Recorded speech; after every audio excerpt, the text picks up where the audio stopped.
በስመ አብ ወወልድ ወመንፈስ ቅዱስ አሐዱ አምላክ። መጀመሪያ በክርስቶስ ክርስቲያን በወልደ ውሉዳን በመንፈስ ቅዱስ ድማ መንፈሳውያን ዝተሰመኹም ናይ እግዚአብሔር ቤተሰብ ከመይ ቀኒኹም ድሓን ቀኒኹም። ሓራይ ኣብ ዝሓለፈ መዓልቲ መናፍቃን መላእኽቲ መሪእዎም እዩ ትስእልዎም ረቀቕቲኦም ሰብ ክሪኦም ኣይኽእሉን። ንስኻትኩም ከዓ ንሰብ ኣምሲልኩም ትርእይዎምሲ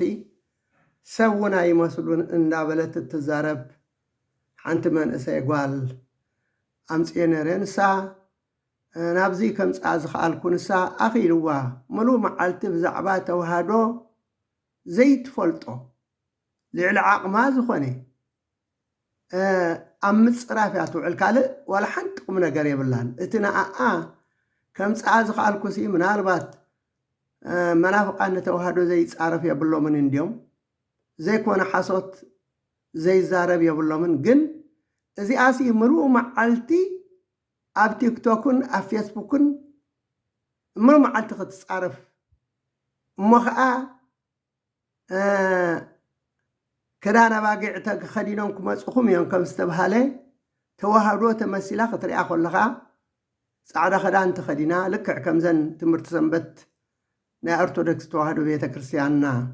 መሲላ ትቐርብ። እዚ ከዓ ንምትላል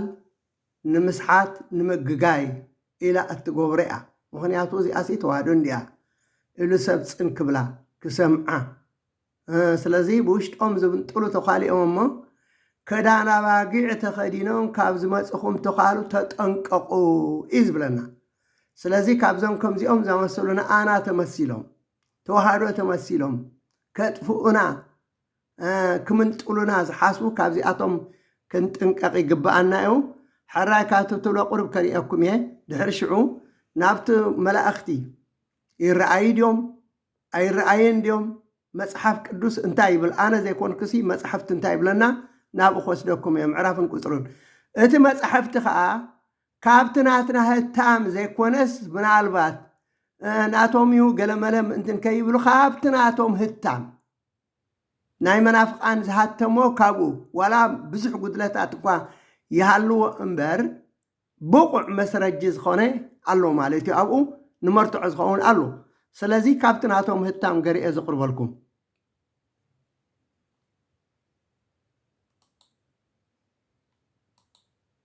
ያለን በ5 እና በ10 ብር ገዝተን እናመልካለን። ጥያቄ ይህ አይደለም።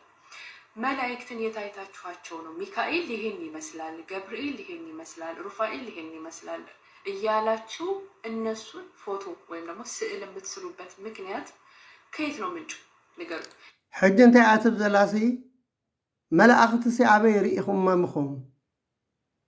ሚካኤል ከምዚ ይመስል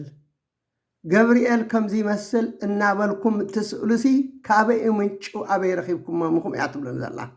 ሕጂ ቀዳማይ ብዛዕባ ኢለየ እንዴ ሚካኤል ተገልጦላችሁ ይህንን እመስላለሁ ብሏችሁ ነው ወይስ ደግሞ እንዴት ነው የሚካኤልን ስዕል ልትስሉ የቻላችሁት? ይህን ጥያቄ መልሱ። ምክንያቱም መላእክት ረቂቃን ናቸው፣ አይታዩም። ይኹም መላእኽቲ ረቀቕቲኦም ኣይረአዩን፣ ዝረአዮም ሰብ የልቦን ትብላላ። ኣብየት ሓሶት አይዳሰሱም፣ አይጨበጡም። መላእኽቲ ረቀቕቲኦም ኣይተሓዙን፣ ኣይድህሰሱን፣ ኣይጭበቱን፣ ኣይረአዩን ትብላላ። ርኢኹሞ መፅሓፍ እንታይ ይብል ግን ክንሪኦ ኢና። ስምዕዋ። በምን ሂሳብ ነው የሚካኤልን ስዕል ስላችሁ ገበያ ላይ አውጥታችሁ የምትሸጡት? በምን ሂሳብ ነው ይሄ ሚካኤል ነው ብሎ ህዝቡ እንዲያምነው የምታደርጉት? የታያችኋቸው መላእክትን ሓራይ ዝኸበርኩም ክርስቲያን ክርስቶሳውያን መሪእዎም ኢኹም ከምዚ ገርኩም እትስእሉ መላእኽቲ ረቀቕቲኦም ሰብ ኣይሪኦምን፣ ኣይተሓዙን፣ ኣይጭበጡን፣ ኣይደሰሱን እናበለ ዘይትፈልጦ ነገር እያ ትዛረብ ዘላ። ሓራይ ቀዳማይ ካብ ብሉይ ኪዳን ናይ ብዙሓት ከም ዝረአይዎም ነጊረ ነይረ። ኣጋር እታ ግዝእቲ ናይ ሳራ ወይ ናይ ኣቦና ኣብርሃም ከም ዝረአየቶም፣ ሎጥ ከም ዝረአዮም፣ ያዕቆብ ከም ዝረአዮም፣ ሙሴ ከም ዝረአዮም፣ በልዓም ከም ዝረአዮም፣ ኢያሱ ከም ዝረአዮም፣ ሰበይቲ ሞኖኣ ኣደ ሳምሶን ከም ዝረአየቶም፣ ጀዴዎን ከም ዝረአዮም ዳዊት ከም ዝረአዮም ኤልያስ ከም ዝረአዮም ኢሳያስ ከም ዝረአዮም ናቡከደነፆር ከም ዝረአዮም ኣናንያ ኣዛርያ ሚሳኤል ከም ዝረአይዎም በዓል ዳንኤል ኩሎም እዚኣቶም ከም ዝረአይዎም እቶም ዓበይቲ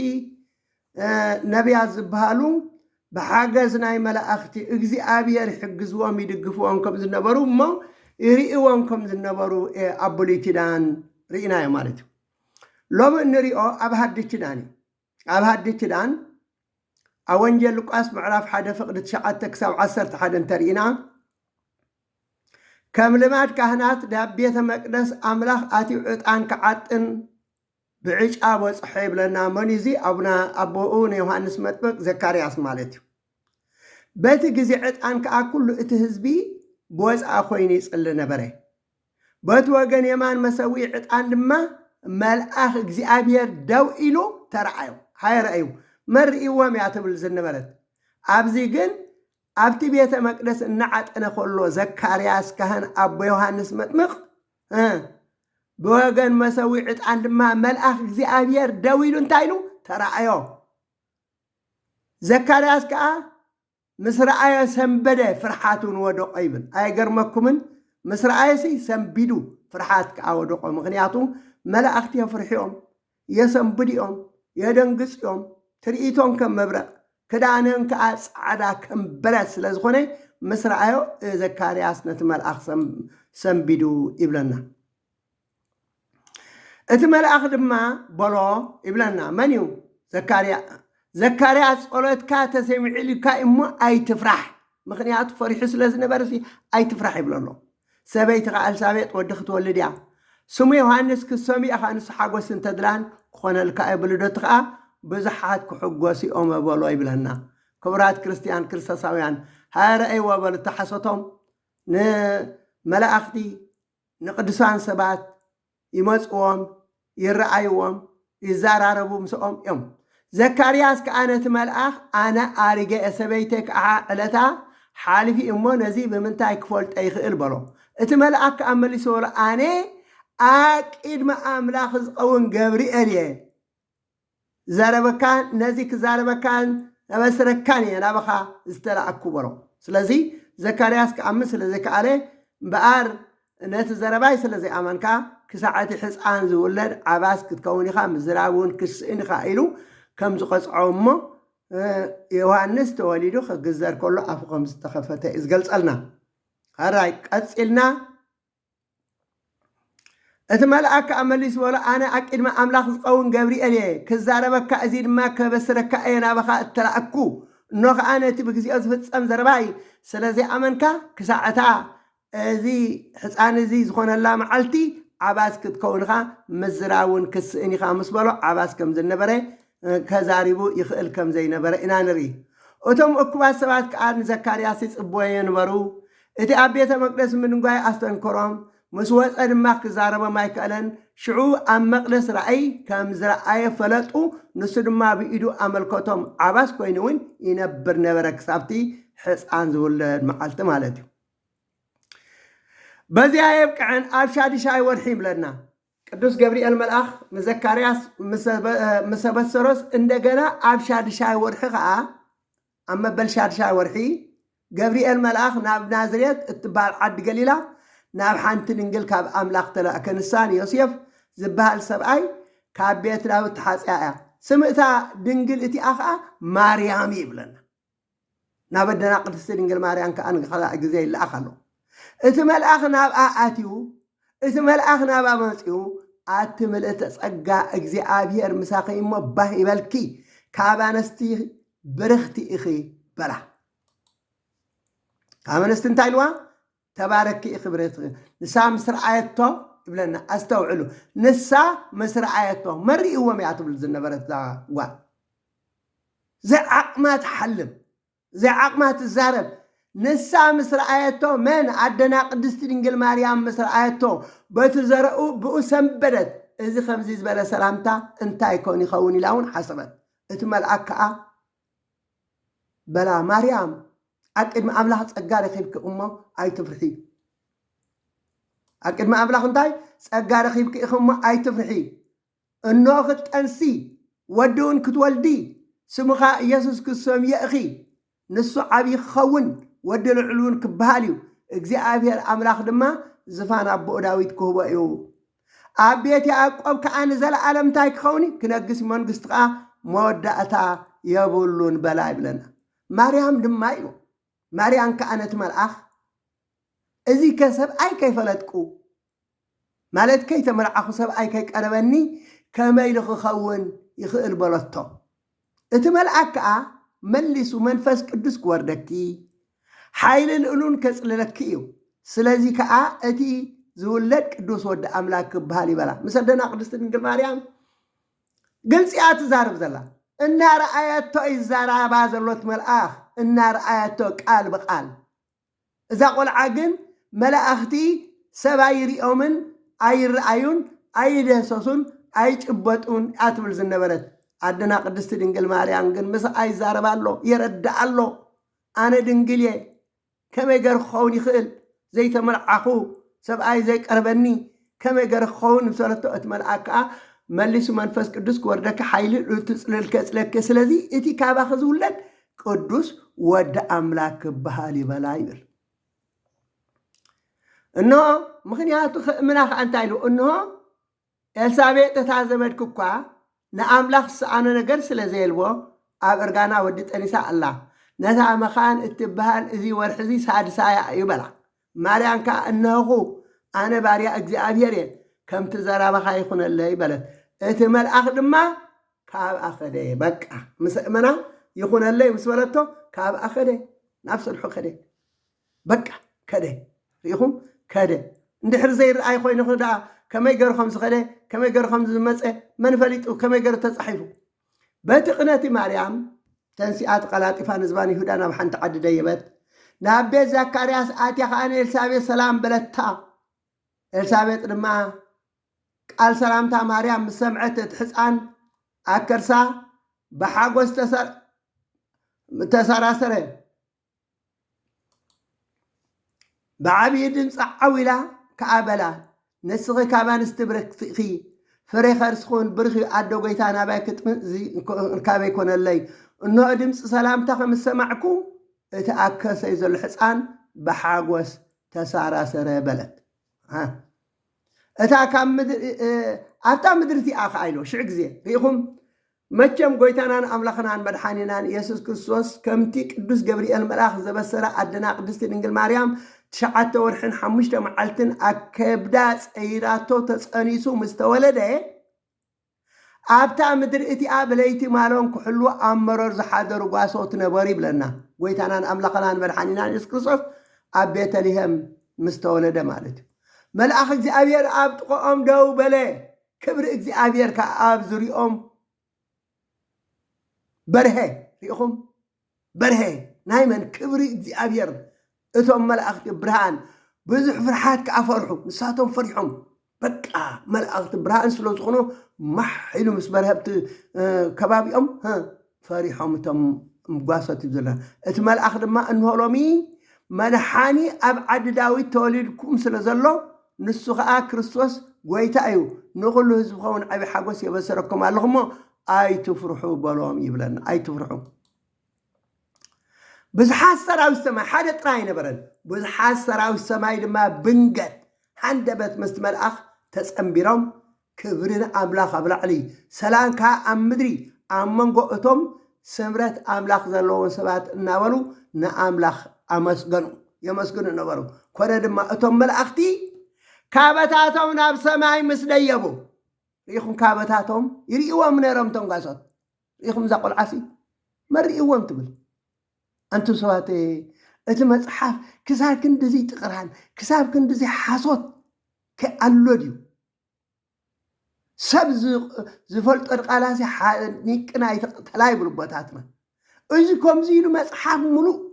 ብዛዕባ መላእኽቲ ዝረአይዎም እናተዛረበ ከሎሲ መሪእዎም መላእኽቲ ኣይረአዩን መላእኽቲ ኣይድህሰሱን መላእኽቲ ኣይጭበጡን መላእኽቲ ኣይረአዩን ኣትብል ዝነበረ ኣብየት ሓሶት ኣብየት ጥቕራ ኮነ ድማ እቶም መላእኽቲ ካበታቶም ናብ ሰማይ ምስ ደየቡ እተን ጓሶት ንሓድሓዶም እዚ እግዚኣብሔር ዝገለፀና ኩን ነገር ክርኢ ንዑናይ ናብ ቤተልሔም ተባሃሉ ቀልጢፎም ከኣኸዱ ንማርያምን ንዮሴፍን ነቲ ሕፃንን ኣብ መብልዕ ማል ደቂሱ ነቲ ኣብ መብልዕ ማል ደቂሱ ረኸቡ እዚ ምስ ረኣዩ ብዛዕባ እቲ ሕፃን ተነግሮም ነገር ኣውረዩ ዝሰምዕዎ ዘበሉ ኩሎም ከዓ በቲ እቶም ጋሶት ዝነገርዎም ተገረሙ ይብለና ምክንያቱ መላእኽቲ ከም ዝተረኣይዎም ሕፃን ተወሊዱ ኢልኩም ኣሎ ንሱ ከዓ ክርስቶስ ጎይታ እዩ ኢልና ከይድና ናብ ቤተልሔም ከምቲ ዝበለና ንዮሴፍ ርኢናዮ ንማርያም ከዓ ሓቂፋቶ ርኢናዮ ኣብ መብልዕ ባል ደቅሽ ኢሎም እቲ ዝኾነ ምስ ነገርዎም እቶም ህዝቢ ከዓ ተገሪሞም እዩ ዝብለና ንሳቶም ምስ ሓለፉ እቲ እንሆ መልኣኽ እግዚኣብሔር ንዮሴፍ ብሕልሚ ተረኣየ ብለና ከዓ እንደገና ብሕልሚ ይረኣዩ እቲ ሕልሚ ክበሃል ከሎ ግን ረኣይ ስቁኢልካ ከምዚ ሃተፍተፍ ንሕና ንሓልሙ ሕልሚ ይኮነን ፍልይ ዝበለ እዩ እቲ ሕልሚ በቃሲ ራእይ ዝበሃል ራእይ ብሕልሚ ተራእዮ ዝብለካ ዘሎ ብሕልሚ ተራእዮ ዮሴፍ ነቲ ሕፃን ክቐትሎ ይደሊ ኣሎ እሞ ሄሮድስ ነቲ ሕፃን ክቐትሎ ይደሊ እሞ ተንስእ ነቲ ሕፃንን ነዲኡን ሒዝካ ናብ ግብፂ ህደም ክሳዕ ዝነግረካ ከዓ ኣብኡ ፅናሕ መን ኣነ ክሳዕ ዝነግረካ ኢልዎቱ መልኣኽ መን እዩ ቅዱስ ገብርኤል መልኣኽ ሄሮድስ ነዚ ሕፃን ክቐትሎ ይደሊ ስለ ዘሎ ተስእ ነዚ ሕፃን ነዲኡን ሒዝካዮ ምሲ ናበይ ናብ ምድሪ ግብፂ ህደም ክሳብ ዝነግረካ ተመለስ ኢለኻ ኣብኡ ፅናሕ በሎ ተሲኡ ነቲ ሕፃን ነዲ ዮሴፍ ከዓ ሒዝዎም ብለይቲ ናብ ግብፂ ኸደ ይብለና ኢኹም ሄሮድስ ምስ ሞተ እንሆ ኣብ ግብፂ መልኣኽ እግዚኣብሔር ንዮሴፍ ብሕልሚ ተረኣዮ ከዓ እንደገና እቶም ህይወት እዚ ሕፃን እዚ ዝደልዩ ሞይቶም እዮም እሞ ተስእ ነዚ ሕፃን ነዲኡን ሒዝካ ናብ ምድሪ እስራኤል ትሂድ በሎ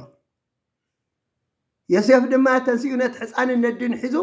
ናብ ምድሪ እስራኤል መፅአ ይብለና ሪኢኹም ናብ ምድሪ እስራኤል ሒዝዎም መፅአ ልደት ኢየሱስ ክርስቶስ ከምዚ ኣዲኡ ማርያም ዮሴፍ ተሓፂያ ከላ ከይተረኸቡ መንፈስ ቅዱስ ጠኒሳ ተረኽበት ዮሴፍ ሕፅያ ጻድቕ ሰብኣይ ነበረ እሞ ውዕቡ ክሓጋ ሓሰብ እምበር ከጋልፃ ኣይፈተወን ንሱ እዚ ክሓስብ ከሎ እንሆ መልኣኽ እግዚኣብሔር ብሕልሚ ተራእዮ ከምዚ ኢሉ ዮሴፍ ወዲ ዳዊት ሕፂትኻ ማርያም ጠኒሳቶ ዘላ ካብ መንፈስ ቅዱስ እሞ ንውሳዳ ኣይትፍራሕ በሎ ምክንያቱ ዮሴፍ ጠኒሳ ምስ ረኣያ ካብ ሰብ መሲልዎ ነበረ ፈርሐ እንተኾነ ግን እቲ መልኣኽ እግዚኣብሔር ካብ ሰብ ኣይኮነትን ብእግዚኣብሔር ፍቓድ በመንፈስ ቅዱስ እያ ስለዚ ኣይትፍራሕ ይብሎ ኣሎ ብሕልሚ ተራእዩ ብሕልሚ ተገሊፁ መልኣኽ እግዚኣብሔር ቅዱስ ገብርኤል ንዮሴፍ ወዲ ክትወልድ እያ ንሱ ከዓ ንህዝቡ ካብ ሓጢኣቶም ከድሕኖም እዩ ስሙ ኢየሱስ ክርስቶስ ኢኻ እዚ ኩሉ እቲ እግዚኣብሔር ብነቢይ እተዛረበ ክፍፀም ኮነ ከምዚ ዝበል እንሆ ድንግል ክትጥንስ ወዲ ከዓ ክትወልድ እያ ስሙ ከዓ ኣማኑኤል ክብልዎ እዩ ትርጉሙ ከዓ ኣምላኽ ምሳና እዩ ምክንያቱ ኢሳያስ ነቢይ ኣብ ምዕራፍ 7:14 እግዚኣብሔር ኣምላኽ ባዕሉ ትምህርቲ ክበኩም እዩ ድንግል ክትጠነስ እያ ወዲ ከዓ ክትወልድ እያ ስሙ ኣማኑኤል ክትብላ ኢሉ ተነቢዩ ስለ ዝነበረ ቅድሚ 500 ዓመታት እዚ ኩሉ ኮይኑ ዘሎ ከዓ እቲ እግዚኣብሔር ብነቢይ እተዛረቦ ክብፀም ኮነ ከምዚ ዝብል እንሆ ድንግል ክንጠንስ ወዲ ከዓ ትወልድ እያ ስሙ ከዓ ኣማኑኤል ክብሎ እዮም ትርጉሙ ኣማኑኤል ማለት ከዓ ኣምላኽ ምሳና ማለት እዩ ዮሴፍ ካብ ድቃሱ ተንሲኡ ይብለና መልኣኽ እግዚኣብሔር ከም ዝኣዘዞ ገበረ ሪኢኹም እንታይ ዝብለና ዘሎ ካብ ድቃሱ ተንሲኡ እቲ መልኣኽ ከም ዝኣዘዞ ገበረ ሪኢኹም መላእኽቲ ይእዝዙ ምክንያቱ ስልጣን ኣለዎም ሓይሊ ኣለዎም እግዚኣብሔር ሂብዎም እዩ ኩሉ በኽር ወዳ ክሳዕ ትወልድ ከዓ ኣይፈለጣን ስሙ ድማ ኢየሱስ ሰመዮ ይብለና ድሓን እዚ ብዙሕ ትርጉም ኣለዎ እንድዩ ሕጂ ጥራይታ መሪእዎም እትብል ኢና ነብል ዘለና ረአዩ ድሕሪ ሰንበት ወጋሕታ እታ ቀዳይቲ መዓልቲ ሰሙን ማርያም በዓልቲ መግደላን እታ ካልኣይቲ ማርያምን መቃብር ክሪኣ መፃ እንሆ ዓብዪ ምንቅጥቃጥ ምድሪ ከዓ ኮነ መልኣኽ እግዚኣብሔር ካብ ሰማይ ወሪዱ ቅርብ ኢሉ ነቲ እምኒ ገልበጠ ኣብ ልዕሉ ከዓ ተቐመጠ ይብልካ ኣብ ወንጌል ማቴዎስ ምዕራፍ 28 ፍቕዲ 1 ክሳብ 2 اتمعرافن قصرن ابلعلي علوكم بعلخاتكم رأيو كتريو الى اسق الى زعلف زلخو مغنيات غزيان مقطاب سلازي غويتانا املاخنا مدحانينا يسوع كريستوس مويت مستقبره اتنانستي انجيا نابت مقابر انا خنس نسا شتو خغبرالو مسكدا انو عبي من قطقات مدر خونه يبلنا مدرسي انقطقطو ملأخ እግዚአብሔር ካብ ሰማይ ወርድ ቅርቢሉ ነት እምን ገልበጦ አብልዕሉ ካትቀመጠ ሪኹም ምክንያቱ እቲ መቃብር ብዕፁ ከሎ መድሃኒ ዓለም ክርስቶስ ብለይቲ ተስይ ዘሎ ስለምንታይ አሉ ዝግልብጦ ዘሎ ምናልባት ንክርስቶስ ክትስክ ኢሉ ዝግልብጦ ካይመስልና ንክርስቶስ ብዕፁ ከሎ ከምቲ ብዕፁ ናብቲ ገዛ አትዩ سلام لأخاتكم زبالكم إتا مقابر وعصو تاخلو تسئي خيلو زقل بتقضل لقدنا من تايو آبت مقابر كم زي اللو تسئي مخانو نخارئيان زقل بتقضل انت امني نتقجف امني بزحات كوينوم زعص قوة من قجف يزن نبري ملأخك زي أبير قن كاب سماي وردك اربلو نتأمني قلبات نمان كري نتن عدتات نتن قدسات عنستي مخنياتو 5 سئي أبت مقابر كم زي له ما أنت خاريني تريتو كم برك خدان الماس عدا كم برد نبريلو هاي ريخما تريتو خمني لنا كم بركي كناد الماس عدا كم برد إيو اتمال أخذان ارتم حلوتين وفريعهم رع بلو كم زماتون قنيلو هاي قرمكون مصر أي وزي رع إلهم وديقم رفلهم كم زموت خينهم كقاسقسي كالون مخنياتو سلطان ناي ملأخ غرمان ناي ملأخ كم زموتو غريوم حالواتهم كم زطفو غريوم ات ملأخ مليسنا تنا انستي بلان نسخات كنسيناتي اتسقل يسوس دليا خم زلخن افلط اللهم اي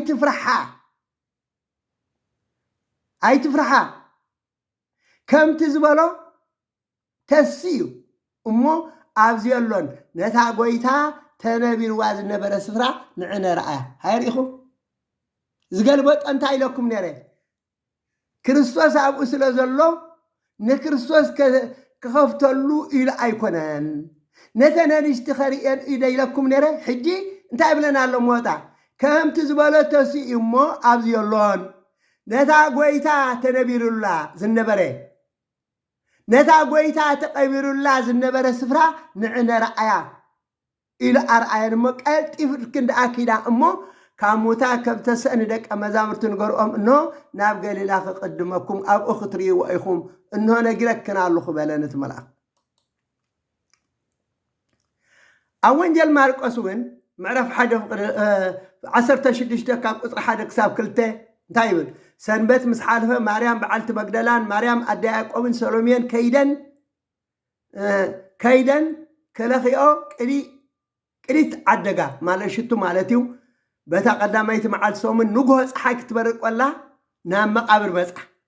نحاد حالن كايتي امنس كابت ام مقابر من كقلبت قلنا ايو تبهالا مخنياتو كنس نسول انت خوي الناس من كخفتلنا ايو اتعب اتمن ججفيو الى ني حسبا نبرا ريخم هاي ريخم بلوت مال اخي زي ابير نازئاتن كقلبت قلني لمص ججف سلازخونه كريان ات مقابر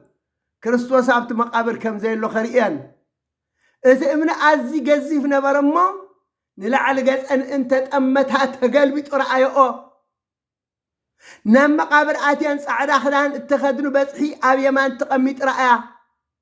سنبدا خا نسد ما اي سنبدا نسخات كنسي نتي اتسقل يسوس نازراوي تزاري اللخن تسي ابزيلون اتا اب ازن وروبتا انه تلكن هاي رأيا بلن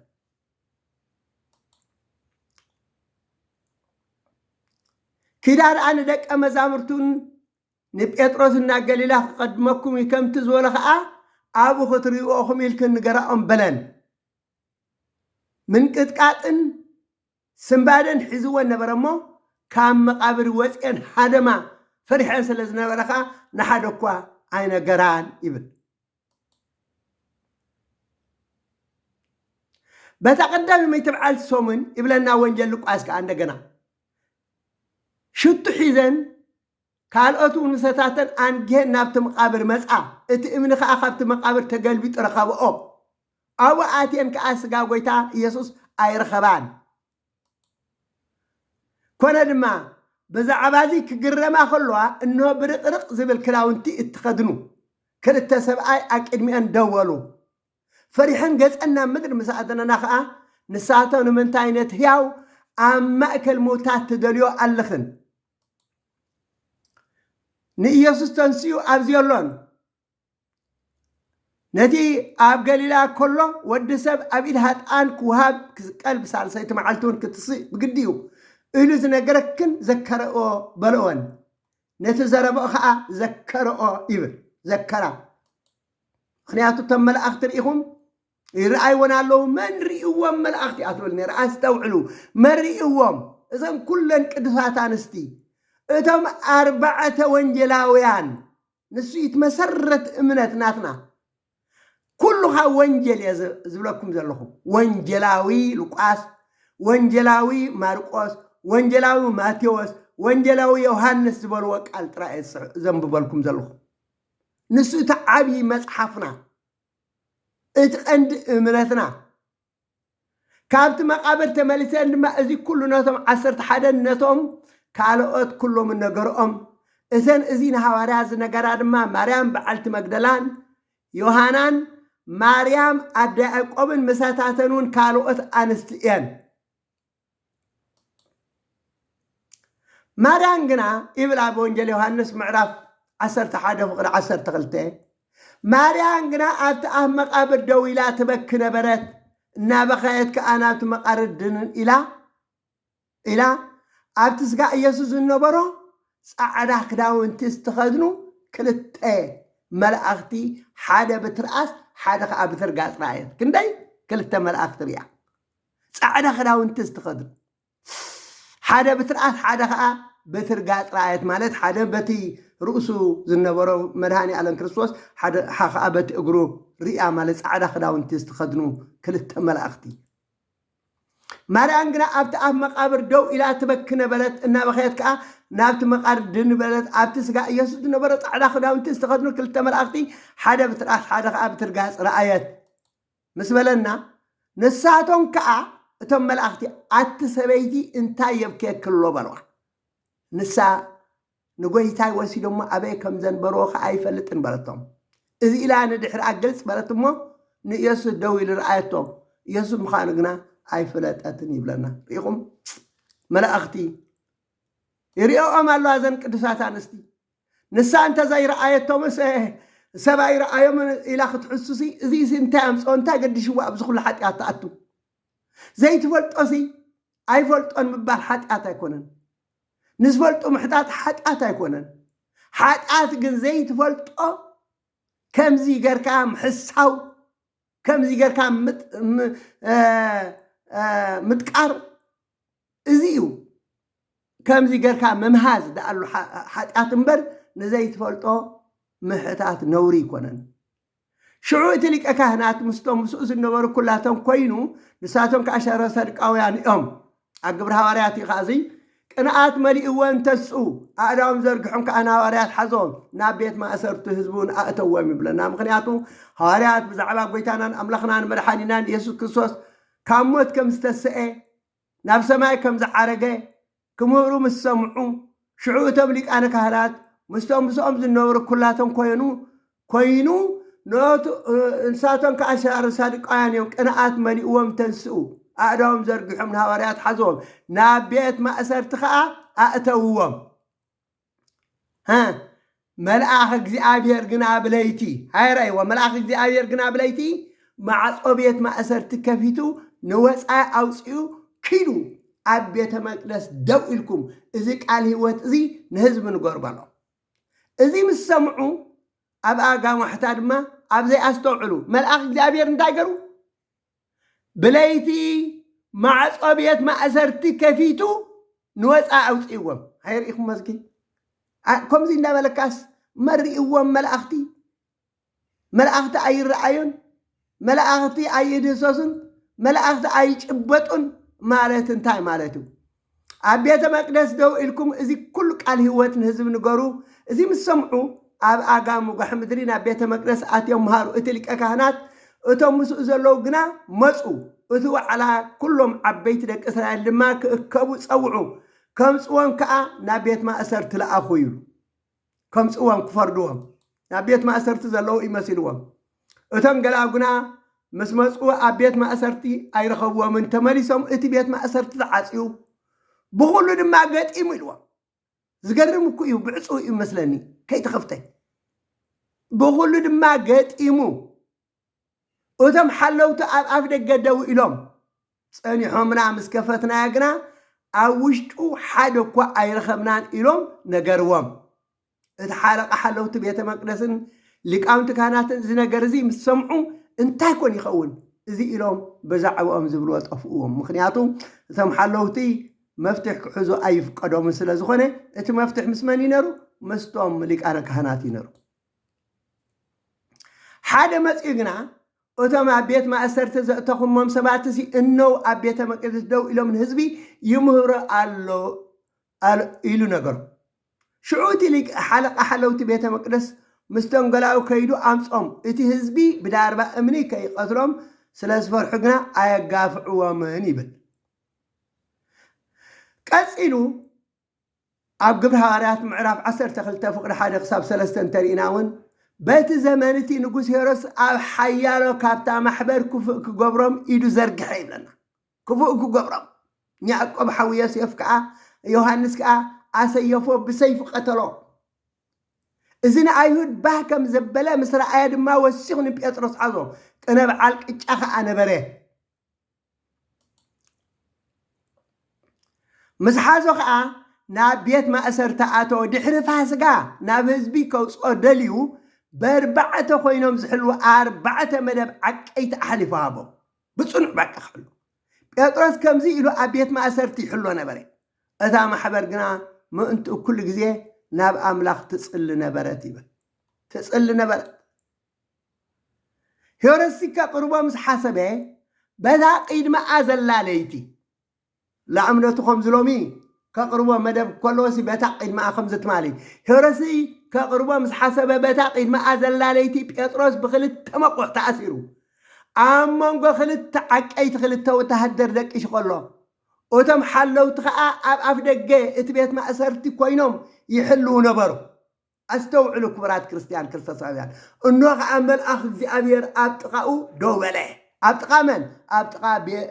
قدوس بيطرس أبيت ما أسرت أبتو بصر زحلو زنبر بيت ما أسرتي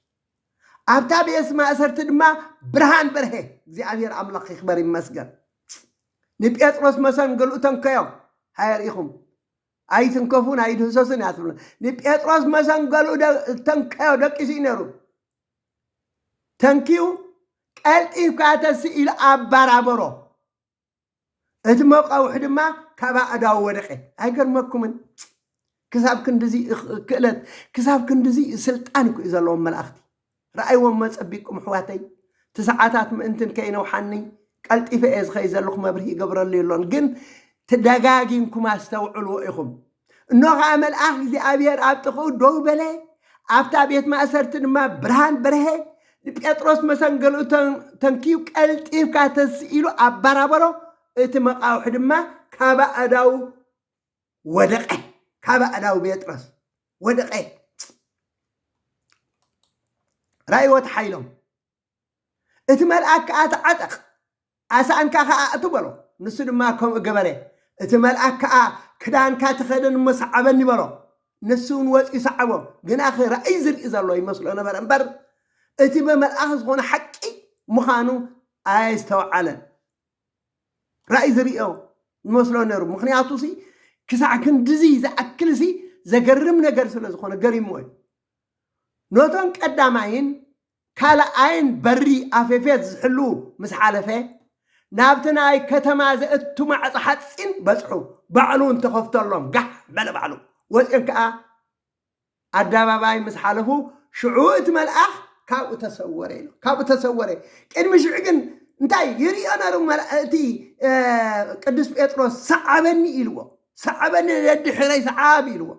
يريان يرو دحر شعون كله نتمعصو اندخفته ثلاثه معص ينيرون كله انت وتهدرات زحلو زنبرو نتمعقيتم حلفه ها ناقامس كونه اتمل اكاب تسوره بطرس نابلبو مستملسه دما እግዚአብሔር መልአኩን ይሁ ካብ ኢዮረስን ካብ ህዝብ አይሁድ ዝጽበዩ ዝነበሩ ኩሉን ከም ዘድሓነኒ በሐቅ ሕጂ ፈለጥኩ በለ እግዚአብሔር አምላክ ይወር ይመስገን ቀጽለ አግብር ሐዋርያት ምዕራፍ 10 ፈቅደ ሓደ ክሳብ 2 ተሪኢናውን አቂሳርያ ቀርኔሌዎስ ስሙ ሰብአይ ነበረ ይብለና ንሱ አብ ኢጣሊያናዊ ዝብሃል ጭፍራ ሓለቃ ሚኢት ነበረ وتهدري حلقة مئتي إقاط على في النطو صادق مس كل صدرا بيت دما نأملاخ زفرح نهزبون بزوح مسوات زمسوت كل ساعة كأ نأملاخ زلم من نبري ريخم مسوات زمسوت كل جزيه زسقلي زلمن زمهلال ناب جزي أبيهر نبري لنا بتاع ساعات ساعات نايم على تقبلو دما بجهود استوعلو بجهود بقلص مالك تريد ملأخ أملاخنا وآتيو وقرنيليوس كبلو خلو رأيه نسخات أما تموس سنبيدو انتاي قويت هاي بله ريخم سنبيدو انتاي قويت هاي حلقة مئتكو سنبيدو كن مغنياتو كاوز حيل كاوز برتع ملأخ قزي أبير سلست رأيه انتاي قويت هاي كابلو ريخم انتاي قويت هاي مخنياتو كلهم زم سلطان زلوهم زخونه غويتا يلوم فقم يلوم كسغدو يخاتري مخنياتو ملأخت حيالات كابهم زبرتع زحيلون زبرتعن سلطان زلوهم سلازخونه مالت انتاي غويتا يبله نسو دما ات ملأخ زي ابير مالت صورت كان مصوات كان ناقدم املاخ نذكرتا ديبيو اقدم املاخ بصيحو ناقن أملاخ عريق حجخا سباتنا بإيوبيل إكا نادي بيطرز بحال سمون أمس أيو نسو مستي بيتو أغنغن بحرز الله سمون بحاقو قرابتي قاشا خوين سوفير الله برا اتز الزاروز النمرة والآخ مسكده إلو مسكده ريهم تزاريبوه مسكده خا اتز الزاروز النمرة والآخ تزاريبوه مسكده كابتم قلاو أكلته كابتم زي في الليل وخ أحد حيوان عشكر أو عمو نتزخونه كل أزنتيو نبي يبقى الأخير مخنياتو ما الأخير زي أبي يركم رأيو نبي يطرس أو عيو أبي يبقى خمزلو مستسمو أنف حقو قراب التزبهال كم زبالو كل أزنتيو نبي يبقى الأخير يطرس اتزرأيو رأي انتا يكون يخون إلو بلبو كقرم كله إنه كاب قرنيوس اتلاقو سبات بيت سمعن النحاتتو أبت أفدق دو بالو مغنياتو بيترسون رأي رئينيرو مغنياتو زفن فنو حسخاتات ببعينتهم يرأي ومو كتسألو خلو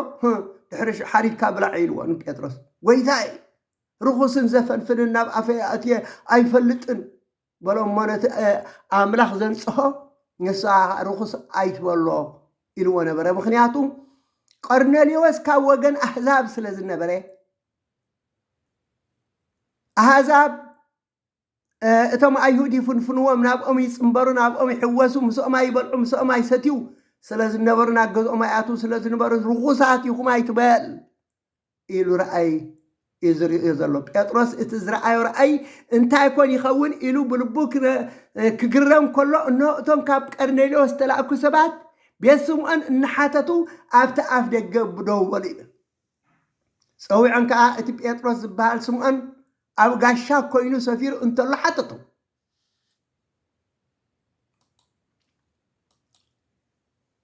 بيطرس بترأي كستنتن كله هراي اندقنا دقي مازيا نساتن كا نقرنيليوس نتحالق مئتي وانت امسئكم انا امسولو بقول حزب أيهود تمسكرلو نأملاخ زفرح صادق سبعي نابيتو خصوعك كباخا قال كسمع بقدس ملأ تقليص الله بلو شعو آتيو أحدرهم نصبحيت تنسيء مساتاتهم كده كابي يبقى حيال أحوال صعبهم نبي ناب ساريا كابي يبقى ناب ساريا خدلو تم تفلت يا أخوي نصبحيت ما أب ساريا أتو ساريا ቀርኔሌዎስ ካ አዝማዱን ዝቀርቦ ፈተውቱን አኪቡ ይጽበየ ነበረ ንመን ቅዱስ ጴጥሮስ ሓልቃ ሚኢቲ እዩ እንታይ ኮን ክገብር ይኸውን ኣብ መወዳእታ ርአዩ ናብ ሰባት ሰግዱ ናብ መላእኽቲ ትሰግዱ እዮም ዝብሉና ሃይረአይ ወበሉ እዚ ዝበቕዐ መልአኽ እግዚኣብሔር ኣምላኽ ዝተገለጸሉ ፍርሓት እግዚኣብሔር ዝነበረ ሰብ እንታይ ክገብር እዩ ኮነ ድማ ጴጥሮስ ክኣቲ ከሎ ቀርኔሌዎስ ተቐበሎ ኣብ ኣጋሩ ተደፊኡ ሰገደሉ ኢሎ ኣይርኹም ሰገደሉ ሎሚ መናፍቃን ናብ ቅዱሳን ሰብ እንተሰገደ ናብ ሰብ ትሰግዱለኹም ይብሉ እወ ንሰግድ ምክንያቱ እግዚኣብሔር ኣምላኽ ስልጣን ዝሃቦም እግዚኣብሔር ኣምላኽ ዝሓረዮም እግዚኣብሔር ኣምላኽ ክብሪ ዝሃቦም እዮም ኣማልኽቲ ግና ይንብሎምን ልኡኻት ናቱ ፈተውቲ ናቱ እግዚኣብሔር ኣምላኽ ዘፍቅሮም እግዚኣብሔር ኣምላኽ ዝቀድሶም እግዚኣብሔር ኣምላኽ ዘኽበሮም እዮም ኮነ ድማ ጴጥሮስ ክኣቲ ከሎ ቀርኔሌዎስ እቲ ሓለቃ ሚኢቲ እቲ ወተሃደር ተቀቢሉ ኣብ ኣጋሩ ተደፊኡ ሰገደሉ ኣይገርመኩምን ሰብ ከይባረኽ ጸጋ ከይረክብ ጆም ኣይትስገድ ዝብሉ ብትዕቢት ክውንጠር ከም ዲያብሎስ እዚ እንተኮይኑ እምበር ብጸጋ ትሰግድ ብክብሪ ትሰግድ ናይ ኣምልኮ ከዓ ትሰግድ ቤተ ክርስቲያንና ስግደት ኣብ ሰለስቲኣቱ ናይ ኣምልኮ ስግደት ትብሎ ናይ ኣምላኽ እዩ ፈጣሪ እዩ ኢልካ ትሰግደሉ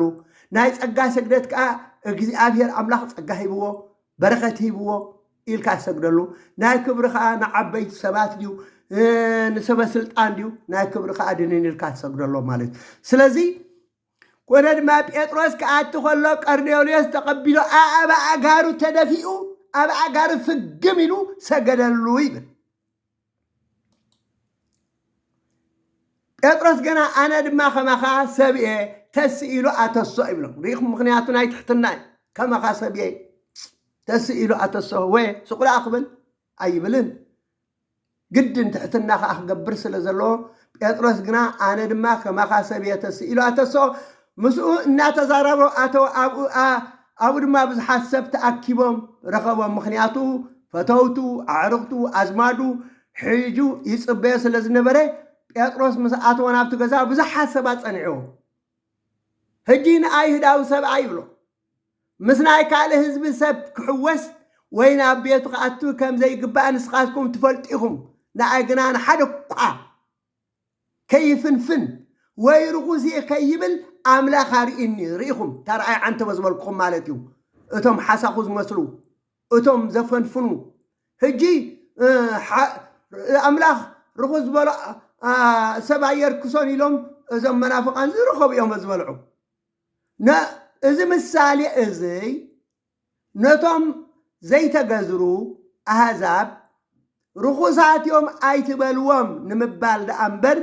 ነቲ ዘፈንፍን ንዝኾነ ርኩስ ከይበልኩም ብልዑ ማለት ኣይኮነን ግን ክትበልዓ ዝደለኻ ኣባ ጉንባሕ ዛግራ ትብላ ከም ዝበሃል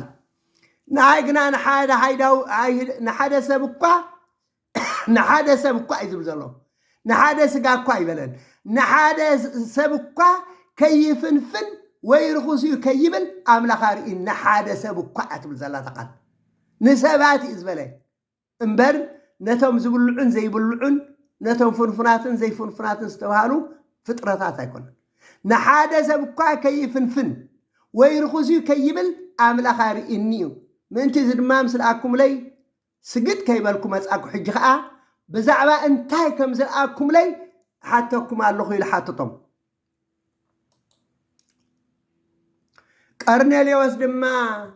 ከምዚ ኢሉ መለሰ ቅድሚ 4 መዓልቲ ብታሰዓይቲ ሰዓት ኣብ ቤተይ ኮይነ ይጽሊ ነበርኩ እኖ ከዓ ዘብርህ ክዳን ተኸድነ ኣስተውዕል ዘብርህ ክዳን መላእኽቲ መሪእዎም እዩ ኣይረኣዩን እዮም እናበሊኦም መናፍቃን ዘታለሉ ዘስሕቱ እኖ ከዓ ዘብርህ ክዳን ተኸድነ ሰብኣይ ኣብ ቅድመይ ደው በለ ኢሉ ኣይርኢኹም ዘብርህ ክዳን ብርሃን ዝኽዳኑ ብርሃን ዝልብሱ ሰብኣይ ኣብ ቅድመይ ደው በለ እሞ ቆርኔሌዎስ ጸሎትካ ተሰሚዑ ምጽዋትካ ድማ ናብ ቅድሚ ኣምላኽ ተዘኪሩ እዩ እሞ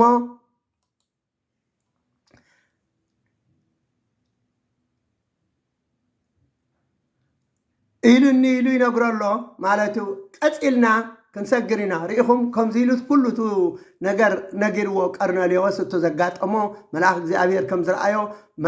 ملاك زي أبير مخانو خامت ما صوعتها صوعية سلز ولكم صوعوا كله التاريخ نجر ومالته هراي نجزينا مقطع حلف كنا بالناس عت أخلنا الله قلت فيه أبرأي معرف حمشته قرشة من تأتي مصحف مسوسة دخاء يبلنا أتم 4 إنسان أتم 4 شماغلاتات نفس وكف مثلا قنعت أن زملت سواء ورقي حزم إذيك صلات أتم قدسان يبلنا ريهم ملأخذ صلاتنا قدسان حزم ناب أملاك يمزقروا إذي ما صلات أتم قدسان يو أكيد 100 جنشال تدفؤوا سجدوا صلاتنا أتم قدسان حزم 4 إنسان 4 كاهنات سماي يوم زم 4 شماغلتا زبلوم زلو كهنا السماي نسو كف مثلا قنعت أن زملت ورق حزم زيد ما صلوت أتم قدسانيو أكيد 100 جنشال تدفؤ أكيد مدهاني على كريستوس تدفؤوا سجدوا يلمون الله صلاتنا قدسان حزم يقربوا الله وناب እግዚአብሔር قصيدها أبرأي معرف شمن تفقر 3 كساب 4 ترينا كان ملاخ مسأمو صنها ورق حيزو أما سوء الدوبلة نادي صلات كلهم قدسان ريهم صلاتنا يبصحوا ملاختي نادي صلات كلهم قدسان قبل عليتي أكيد مزفان زلو مسوء ورقي من تكوسو خاء بزحت أن توهبو اتتكعت أنك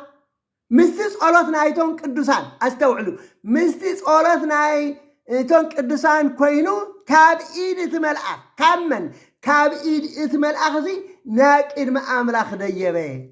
ريهم صلاة كعرقو يخولون قدسان ملأ أختي يقولنا مصحف قدس جنزي إزبلو مساهم كله إذا مصحف زي كابتناتهم يعني قرر حنت خي وسخ حنت خي نكي كم تازل لا تايق أمي تازلو خم تابع علاتهم زهاتهم كابتناتنا كواي قبركم سلازي كالي ملأخ مسأموس نهاوات إحيزو أما سوئي الدوبلة ناتي صلات كلهم قدسان قبل عليتي أكيد مزفان زلو مسوئي ورقي من تخوصوها خا بزح عطان توهبو إتتك عطان كا مستي صلات أتون قدسان مسمن مستي صلات أتون قدسان كوينو كابئد ملأخ ناكيد ما أملاخ ديبه أبيات كمزي ندابلك كاسي حنت زقبري باللومن صلاتك خب صحي يخلون ملأختي بهال ورق ساعكن دي دركنا ساعكن دي دفرات زي تمرتنا غاننتكو كان ملأخ برتع ملأخ آدمنات وانزيهو كاب سماي كولر أخو قبل على رأسو أي قس دمنا الله قصد ما كاب كم صحي إيو أغارو خا كما عنود حوي يعني بلو ملأختي ريوامي ملأخ رأي بهال زلو زم رأي مصحف زي كله ملأخ እግዚአብሔር ዘርአዮ እዩ እቲ ملأخ እግዚአብሔር بግልጽ ምስ ዮሐንስ ይዛራረብ ነይሩ ኩሉ ከአየርዮ ይገልጸሉ ነይሩ ካል ብርቱዕ ملأخ ከአ ደበና ተወንዚፉ አስተውዕሉ ደበና ተወንዚፉ ካብ ሰማይ ክወርድ ከሎ ረአኹ ኣብ ልዕሊ ርእሱ ቀስቲ ደበና ኣሎ ገጹ ድማ ከም ፀሓይ እዩ ኣጋሩን ከም ኣዕኑድ ሓዊ እዩ ኢሎ ኣብ ኢሉ ሓንቲ ንእሽቶን ግንፅልቲ መፅሓፍ ኣሎ ተረታዊ መሬት እግሩ ኣብ ባሕሪ ረገፃ ነታ ፀጋመይቲ ድማ ኣብ ምድሪ ረገፅ ኣብለና እቲ ካብ ሰማይ ዝሰማዕኮ ድምፂ ከዓ ኪድሞ ነቲ ኣብ ኢድቲ ኣብ ባሕርን ኣብ ምድርን ደው ኢሉ ዘሎ መልኣኽ ዘላን እሽተ ግንፅልቲ መፅሓፍ ወሰዳ ኢሉ ከም ብሓድሽ ምሳይ ተዛረበ ካብ ኢድቲ መልኣኽ ወሰዳ ኢሉ ናብቲ መልኣኽ ከይደ ድማ ነታ መፅሓፍ ሃበኒ በልክዎ ንሱ ከዓ ወሰዳ እሞ ብልዓያ ንኸብድኻ መሪር ክትገብሮ እያ ኣብ ኣፍካ ግና ከም መዓር ጥዕምቲ ክትከውን እያ በለኒ ይብል ዮሐንስ ነታ ንእሽቶ መፅሓፍ ከዓ ካብ ኢድቲ መልኣኽ ወሲደ ካብ መን ካብ ኢድቲ መልኣኽ ወሲደ በልዓክዋ ኣብ ኣፈይ ኣብ ኣፈይ ከም መዓር ዓመትኒ ምስ በላዕኳ ግና ከብደይ መረረ እሞ كم بحدش كا أبلع لبزحات هزبتاتن أحزامن ቋንቋታትን ነገስታትን ክትንበይ ይግባአካዩ ተባህለለይ ይብል ሪኢኹም መላእክትኩም ዝገረም ኣብ ይሁዳ ምዕራፍ 9:9 ተራእና ሚካኤል የትልቀ መላእክት ናብ ብዛዕባ ስጋ ሙሴ ምስ ዲያብሎስ እናተኸራኸረ ምስ ተሟጎተ እግዚአብሔር ግናሕካል ኣበሎ እምበር ፍርዲ ፀርፊ ክዛረቡ ኣይደፈረን ይብለና ስለዚ መላእክት ኩሉ ግዜ ንደቂ ሰባት ይማጎቱልና ንደቂ ሰባት ይሕግዙና ድልየትና ዝኾነ የማልኡልና ሚካኤል እቲ መልአኽ ሚካኤል እቲ ሊቀ መላእክት ግና ብዛዕባ ስጋ ሙሴ ምስ ዲያብሎስ እናተኸራኸረ እንታይ ምስ ተማጎተ ይኹም ይከራኸሩልና ይማጎቱልና እናተኸራኸረ ብዛዕባ ስጋ መን ስጋ ሙሴ ምስ መን ምስ ዲያብሎስ ይከራኸሩልና ናትና ሓለውት እኮ እዮም መላእክቲ ናትና ጠበቕቲ እዮም እወ ራይዎ ሚካኤል እቲ ሊቀ መላእክት እወ ኣራይ ዓንተይ ቆላ ሓበልኩም መርኣኹ እኖ ከዓ ይብል ዳንኤል ካብ ልዕፅንጣት እተገብረ ዓለባ እተኸድነ ኣብ ሕቁ ድማ ፅሩይ ወርቂ እፋዝ እተቐነተ ሰብኣይ ነበረ ስጉኡ ከም በሪሎስ ገፁ ከም ትርኢት መብረቕ ዓንቱ ከም ዝነድድ ፋና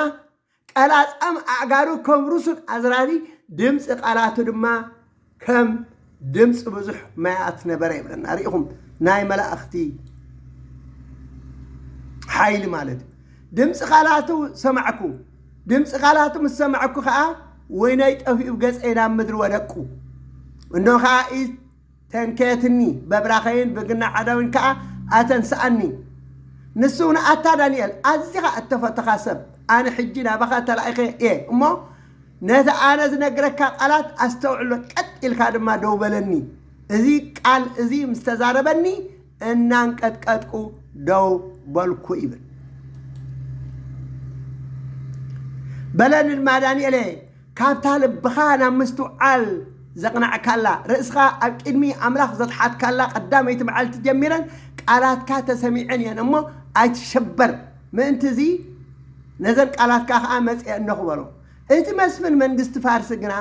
21 መዓልቲ ተቃወመኒ እኖ ከዓ ሚካኤል ካብቶም ኣውራታት መሳፍንቲ ሓደ ንምሕጋዘይ መፅአ ኣነ እውን ኣብኡ ምስቶም ነገስታት ፋርሲ ተረፍኩ ይብል ስለዚ ኣብዚ ብዙሕ ጉድለታት ኣለዎ ሚካኤል እቲ ኣውራ እቲ ሊቀ መላእክቲ ዝብል ኣብቲ ሓደ መፅሓፍ ስለዚ እቲ መስፍን ፋርሲ ዝብሎ ዘሎ ሰይጣን እዩ እቲ ገብርኤል እቲ ዝዛረብ ዘሎ ቅዱስ ሚካኤል ከዓ እንታይ ይገብር ኣሎ ክሕግዞ ይመፅእ ኣሎ ማለት እዩ መላእክቲ ኩሉ ግዜ ናባና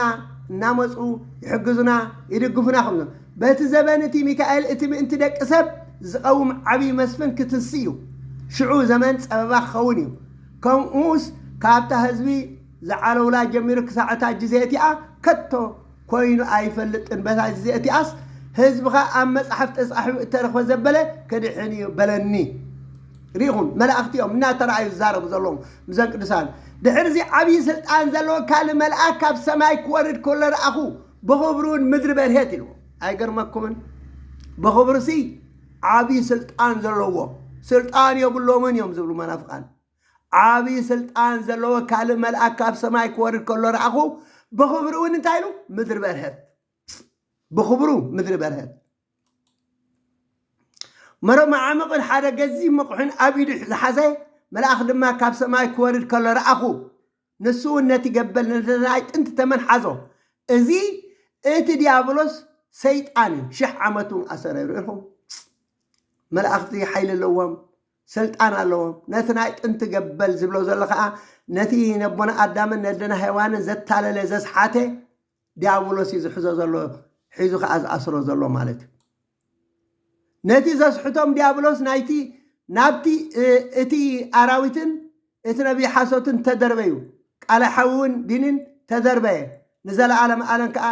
ለይትን መዓልትን ኣብኡ የእውይ ኣለዎ ማለት እዩ ክቡራት ክርስቲያን ክርስቶሳውያን ቅዱሳን መላእክቲ እቲ ዘስሕቶም ዲያብሎስ እውን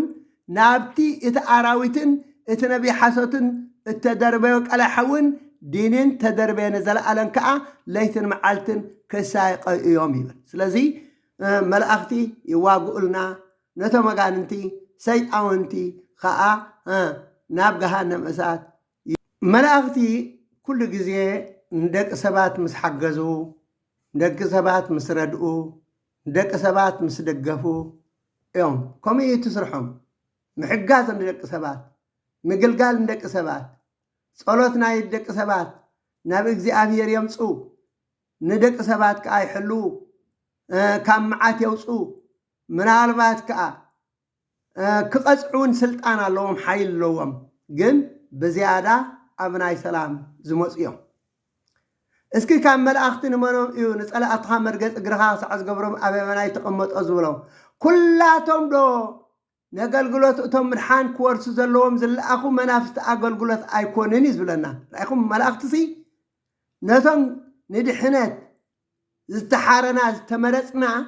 كحجزو زمسو كحجزو زل أخو يوم أبا مزمر داويت معرف 9 حدن فقر 10 حدن تايب لنا أكل ما قدخا حلوخا نملأختو الزلكا إمو اقرخا بإمنا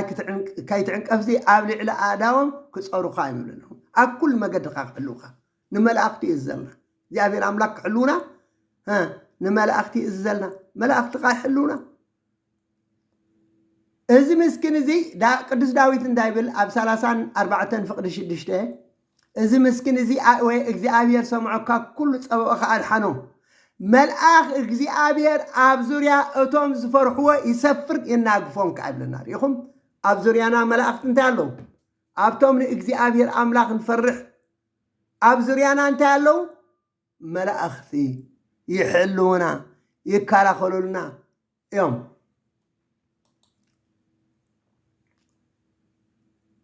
شعو أفراس سرقلان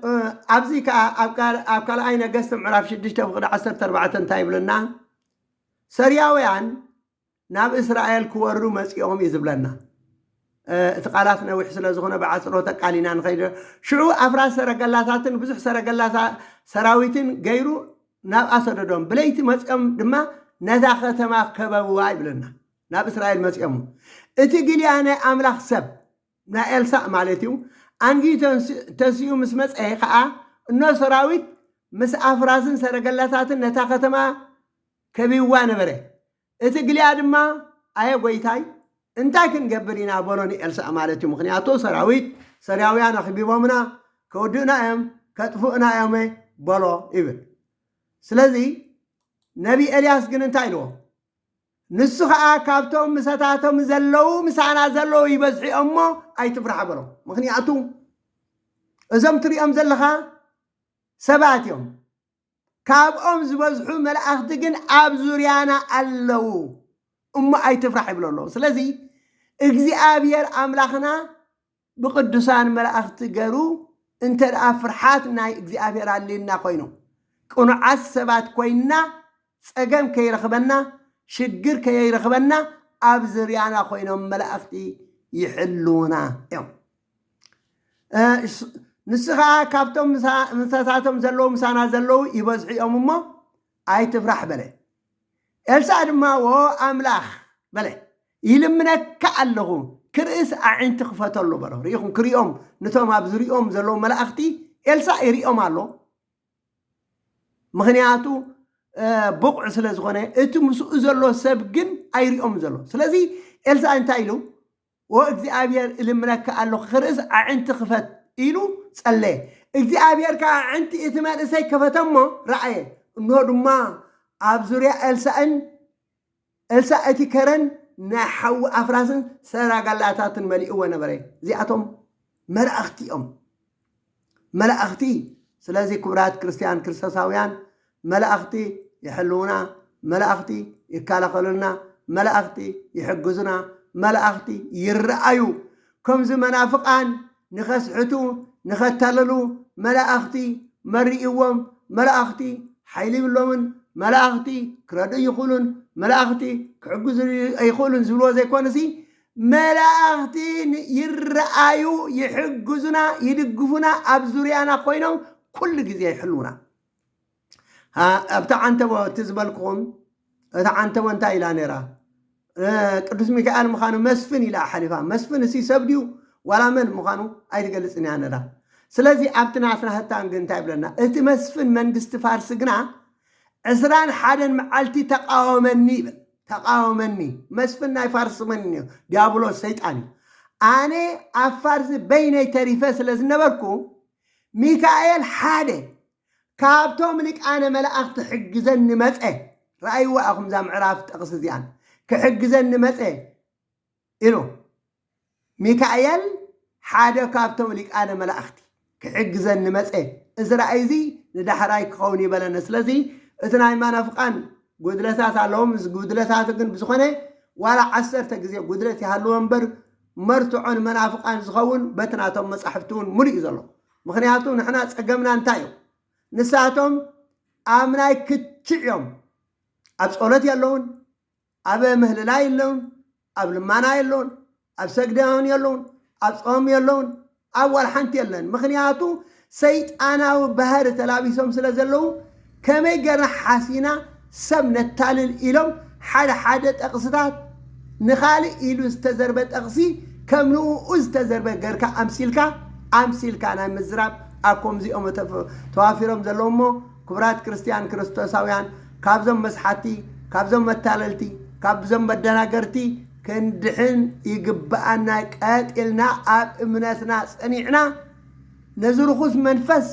ديابولوس كنقاومن كنسنفن كنسعرن كم زلنا نقبر እግዚአብሔር አምላክ ይحግዘና ጽን ይልኩም ስለ ሰማዓኩም የመስግን ጸጋ ጎይታናን አምላክናን መድኃኒናን ኢየሱስ ክርስቶስን ፍቅረ አምላክን ህብረት መንፈስ ቅዱስን ምስኩላትና ይሁን ስብሐት ለእግዚአብሔር ወለወላዲቱ ድንግል ወለመስቀሉ ክቡር አሜን هراي بلو ناكل خباصح شهر بلو سبسكرايب قبرو لايك قبرو مهنياتو ازي تمرت زي كندي سبات زتقفلو زلو سلازخونه بازي بزحات سبات اب امنتهم تصنيعون قوم يخول يوم مهنياتو بزح سب زي فلت زتال الحق از مسرو الله مهنياتو امثل عبيلهم نملأخت زي كونه نملأختكم زخونه قرم يقربوا لهم محق از مسرهم استعلوا الله يم كابزي متلال زي انت قدحنو نحنا ابزنا قرزي رد زخونه منفس زنان حزبنا خنق احكام زلوان كنقبر يقبأنا امو ناكلو خمس باص احقورو سلام معالتي እግዚአብሔር አምላክ ምስኩልና ይሁን